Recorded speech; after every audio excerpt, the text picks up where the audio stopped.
Oke, selamat pagi teman-teman. Assalamualaikum warahmatullahi wabarakatuh. Oke, apa kabar saudara pagi ini? Ya, semoga selalu dalam keadaan sehat.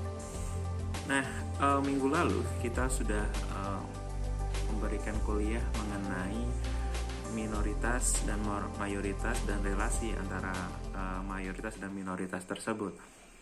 Nah, pada kesempatan kali ini kita akan membahas mengenai identitas. Ada nggak kemudian hubungan antara identitas dengan relasi antara mayoritas dan minoritas? Nah, tentunya ada. Pada kesempatan kali ini, nanti kita akan juga membahas mengenai politik identitas. Tentunya juga ada kaitannya dengan nanti relasi antara mayoritas dan minoritas. Oke, baik. Nah, identitas. Nah, setiap masyarakat sebagai warga negara kita punya yang namanya kartu identitas. Oke, jadi kita punya yang namanya kartu identitas KTP ya, kartu tanda penduduk yang menjadi kartu identitas kita. Apakah di dalam KTP tersebut antara satu penduduk dengan penduduk yang lain itu sama? Tentu saja berbeda. Selain itu, kita berapa identitas yang kemudian melekat di dalam diri kita ya, selain KTP tadi. Mungkin dari pakaian kita, mungkin dari karakteristik kita, mungkin juga dari perilaku kita, atau mungkin yang melekat di dalam diri kita adalah karena agama kita, atau kemudian karena ideologi yang kemudian kita anut. Nah, perbincangan ini kait erat dengan bagaimana kemudian identitas kita, siapa diri kita. Nah, oke, jadi ini pertanyaan yang mendasar adalah bagaimana siapakah diri kita itu. Nah, diri kita kemudian bisa terjelaskan dalam identitas yang kemudian kita miliki. Jadi, siapakah diri kita? Agama kita apa? Etnik kita apa? Atau mungkin soal ideologi kita apa? Nah, ini yang kemudian menjadi perbincangan mengenai apa itu identitas di dalam diri kita. Coba teman-teman berpikir sih sebenarnya, siapa sih diri kita? Nah, sudahkah saudara pernah berpikir hal tersebut? Nah, pada kesempatan kali ini, saya sebelum membahas lebih dalam, saya akan menjelaskan dulu sebenarnya identitas itu apa. Jadi konsep dasar dari identitas itu seperti apa sih sebenarnya?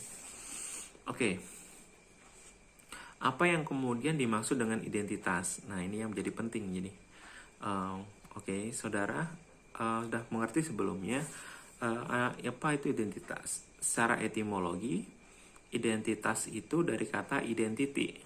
Jadi identity itu yang berarti ciri atau tanda yang melekat di dalam diri seorang atau membedakannya dengan orang lain. Jadi ciri atau tanda yang melekat di dalam diri kita, entah itu atribut yang kita gunakan, pakaian yang kemudian kita gunakan, atau mungkin mungkin fisik kita, ras kita, etnik kita. Nah, itu yang melekat di dalam diri kita yang kemudian membedakan kita dengan orang lain. Nah, jadi yang menjadi tanda. Jadi tanda. Nah, tanda pasti ada simbol dan ada maknanya. Yang melekat di dalam diri kita yang membedakan dengan orang lain. Nah, itulah apa sih identitas secara etimologi. Selanjutnya, secara antropologis juga memiliki pengertian identity itu adalah sifat yang khas. Jadi, identitas itu adalah sifat yang khas yang menerangkan dan sesuai dengan kesadaran diri sendiri. Jadi menerangkan diri sendiri, dan dia sadar akan itu mengenai kesadaran akan kelompok, komunitas, masyarakat atau negara. Jadi maksudnya di sini adalah sifat yang khas gitu. Jadi sifat yang khas yang menerangkan kesadaran. Jadi kesadaran baik itu secara diri sendiri atau kemudian kita sebagai anggota bagian dari kelompok, ya, kelompok tertentu, komunitas tertentu, etnik tertentu, dan juga bagi kita juga merupakan bagian dari masyarakat. Nah, setiap masyarakat punya identitas, atau juga kita bagian dari negara. Nah, jadi kita punya identitas, misalnya mungkin atribut, mungkin pakaian, atau mungkin bahasa yang kemudian kita gunakan. Ini menjadi sebuah ciri yang melekat di dalam diri kita. Nah, itu secara antropologis bahwasanya sifat yang menerangkan, yang melekat, yang sesuai dengan kesadaran diri sendiri, kelompok, komunitas, masyarakat, dan negara. Itulah yang kemudian dikatakan sebagai apa itu identitas. Jadi sifat yang khas yang membedakan satu orang dengan orang lain, kelompok satu dengan kelompok yang lain, komunitas satu dengan komunitas yang lain, masyarakat satu dengan masyarakat yang lain, bahkan sampai dengan tataran negara satu dengan negara yang lain. Misalnya kalau kita contoh misalnya dalam ibadah, misalnya ibadah haji misalnya, Indonesia punya identitas nih, ternyata orangnya selain orangnya kecil-kecil ya, kulitnya sawo matang, orang Indonesia juga punya yang namanya peci ya, sebagai identitas kultural kita sebagai sebuah negara gitu kan. Gitu, sama-sama muslim tapi membedakan, ada identitas yang melekat di dalam diri kita, baik itu identitas yang oleh negara tadi, masyarakat, atau kemudian komunitasnya. Baik, itulah yang kemudian dikatakan sebagai identitas. Nah, pada dasarnya identitas sendiri itu ada bentuknya, ada 3 bentuk identitas. Identitas ada 3 bentuknya. Ini pertama adalah identitas pribadi. Jadi yang kemudian sifat yang khas yang menerangkan pribadinya masing-masing. Jadi saya adalah ya seperti yang kemudian tampak ini. Jadi itu yang melekat pada identitas pribadi. Misalnya saya orang yang kacamata, kulit sawo matang, besar, dan sebagainya. Nah, ini yang melekat di dalam identitas pribadi saya misalnya. Atau kemudian identitas sosial, misalnya di dalam kelompok, identitas sosialnya bagaimana? Kelompok ini terkenal suka menolong misalnya, atau kemudian ini kelompok ini gemar berkumpul-kumpul dan sebagainya. Ini ada identitas sosial. Ada yang namanya identitas budaya. Jadi identitas yang melekat pada budaya, yang melekat pada 7 unsur kebudayaan kita, misalnya bahasa, agama, dan sebagainya. Oke. Nah, yang pertama kita melekat pada identitas pribadi. Identitas pribadi itu didasarkan pada karakteristik dari pribadi orang. Jadi karakteristik dari pribadi seseorang itulah yang kemudian kita sebut sebagai identitas pribadi. Baik itu kepribadiannya, kepribadian kita, atau kemudian karakteristik yang lain, misalnya ras, yang lain misalnya bahasa, atau kemudian bentuk fisik kita secara fenotip misalnya. Nah, ini yang kemudian yang unik, dianggap unik karena manusia itu adalah makhluk yang individuum, yang sudah tidak bisa terbagi lagi misalnya, sudah tidak bisa terbagi lagi. Nah, sehingga manusia memiliki karakteristik yang berbeda-beda. Meskipun dia kembar, memiliki karakteristik yang berbeda-beda. Karakteristik seseorang, maka itulah yang menjadi melekat pada identitas pribadi orang itu. Yang kedua adalah identitas sosial. Identitas sosial itu juga terbentuk karena kita merupakan member dari kelompok tertentu. Misalnya kita adalah anggota atau bagian dari kelompok tertentu, komunitas tertentu. Oke. Ternyata misalnya saya adalah bagian dari kelompok aktivisme. Wah, berarti identitasnya adalah dia suka demo dan sebagainya kayak gitu. Jadi inilah yang melekat pada identitas kita gitu kan. Nah, jadi sehingga kelompok lain atau orang lain punya jadi gambaran pandangan terkait dengan kelompok yang kelompok kita. Jadi, nah itu yang melekat pada identitas kita. Nah, Identitas kultural ini adalah karakter yang khusus yang melekat pada satu kebudayaan tertentu misalnya, sehingga bisa dibedakan antara satu kebudayaan dengan kebudayaan yang lain. Misalnya adalah hal bahasa, ya kan? Misalnya lagi soal religi, misalnya, oh ternyata kelompok ini suka atau etnik ini suka ritual apa, kayak gitu kan. Nah, jadi yang membedakan antara satu kelompok dengan kelompok yang lain, komunitas satu dengan komunitas yang lain, itulah identitas kultural. Misalnya bahasa, religi, atau kemudian kesenian kayak gitu. Itu yang kemudian melekat, yang membedakan antara satu kelompok dengan kelompok yang lain. Nah, itulah yang jadi yang namanya identitas kultural. Oke. Atau identitas budaya. Nah, bagaimana kemudian proses terbentuknya identitas ini? Nah, proses terbentuknya identitas ini, ya, jika kemudian itu identitas kultural, jelas dari struktur kultur atau struktur budaya. Nah, struktur budaya ini terbentuk dari yang namanya pola persepsi, berpikir, berperasaan yang kemudian ada di dalam budaya. Nilai-nilai budaya gitu kan. Nah, itulah yang kemudian struktur budaya, atau kemudian struktur budaya itu terbentuk juga atas dasar yang namanya tradisi. Nah, jadi proses tradisi yang ada di masyarakat, baik itu secara tradisi fisik, yang ritual dan sebagainya misalnya, atau kemudian tradisi itu misalnya tradisi yang diucapkan atau kemudian disebut sebagai oral tradition gitu. Jadi ada struktur budaya. Nah, struktur budaya itu melahirkan yang namanya identitas budaya, dan struktur sosial itu melahirkan yang namanya identitas sosial. Saya pola perilaku, jadi pola perilaku masyarakat atau kelompok ini misalnya, kelompok ini ternyata suka demo misalnya. Nah, ini jadi identitas sosial dari kelompok tersebut, kayak gitu. Jadi itu terbentuk dari pola perilaku, dan pola perilaku melahirkan yang namanya struktur atau identitas sosial. Nah, selanjutnya adalah soal bagaimana kemudian proses terbentuknya identitas itu tadi, selain pada terbentuknya karena ada struktur sosial dan struktur budaya. Pertama, proses terbentuknya itu juga ada karena ada yang namanya social construction. Ada buku yang namanya buku Social Construction of Reality-nya Peter L. Berger misalnya, teman-teman bisa baca itu.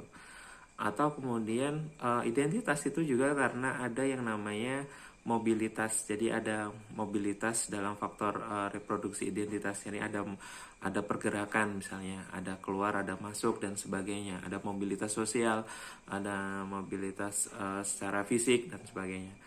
Atau kemudian karena ada yang namanya teori konfigurasi budaya, ada perubahan kebudayaan, konstruksi sosial,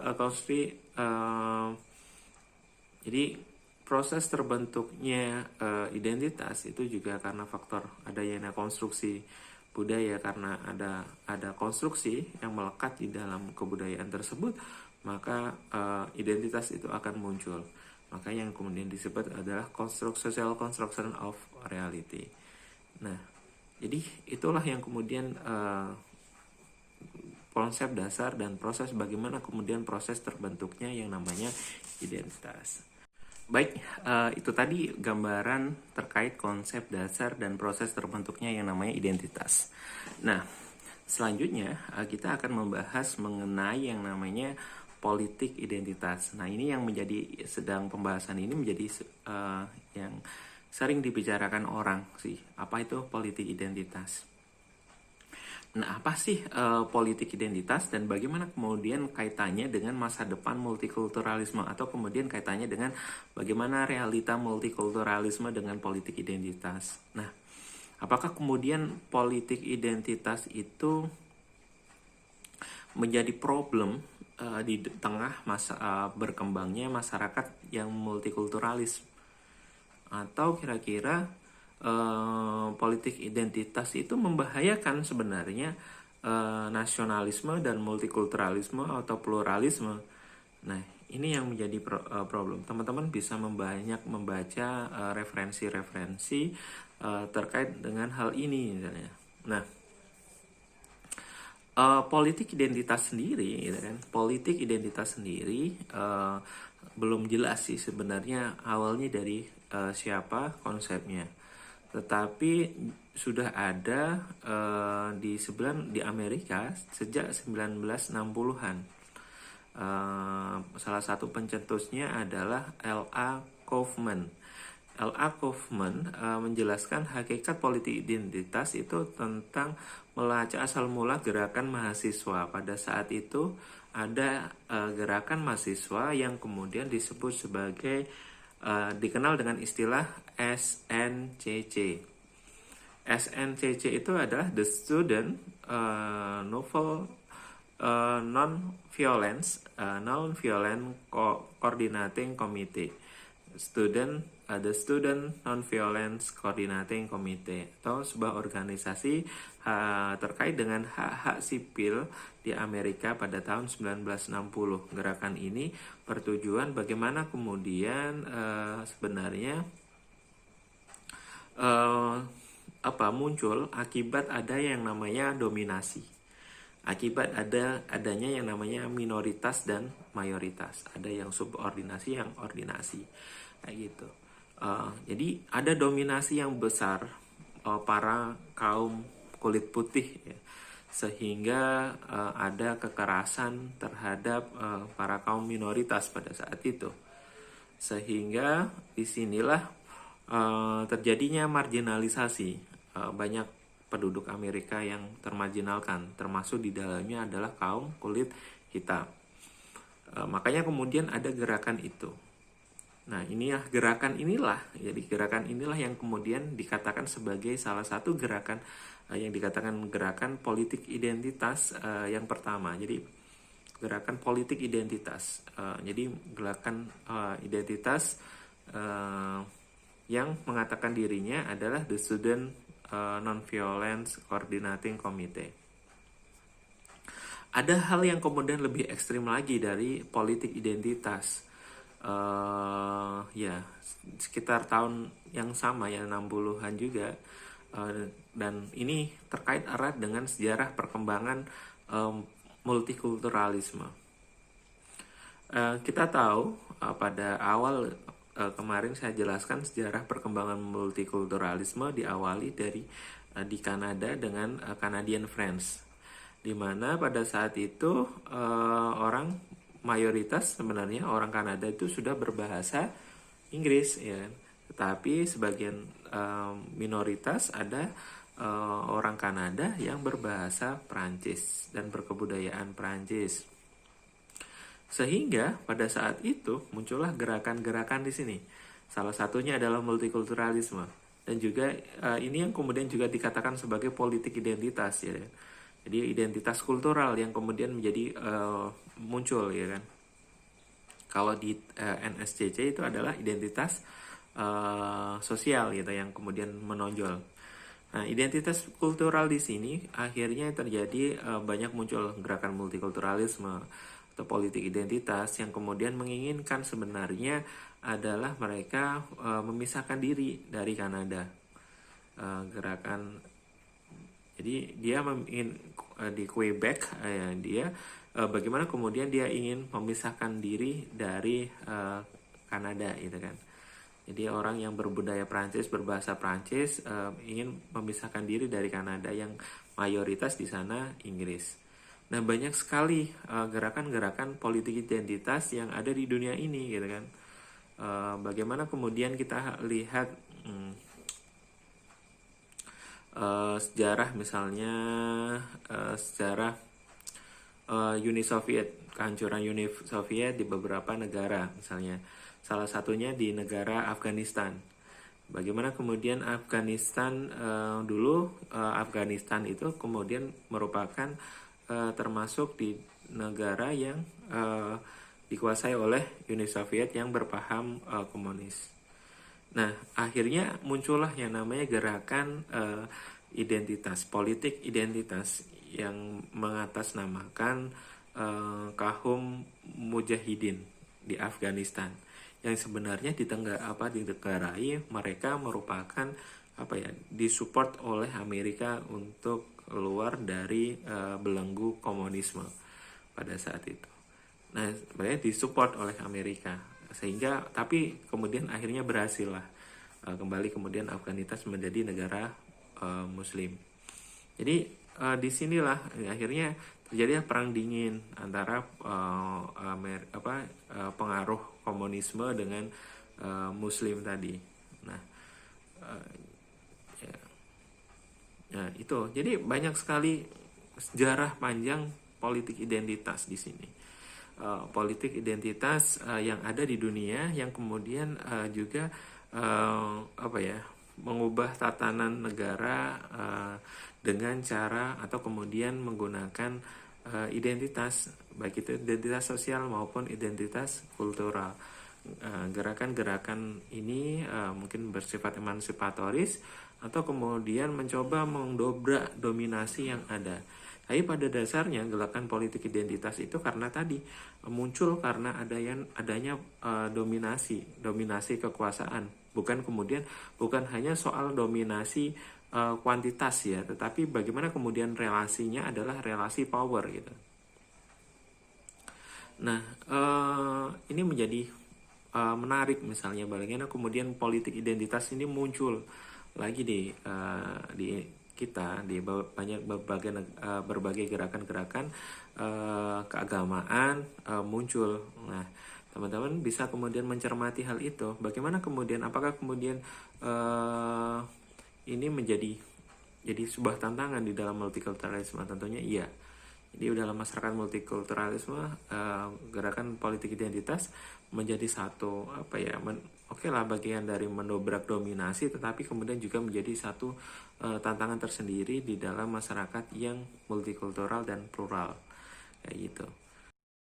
Realitas sosiologis kita pada saat ini banyak sekali politik identitas ya, tapi cenderung pada politik identitas secara ideologis maupun secara agama ya.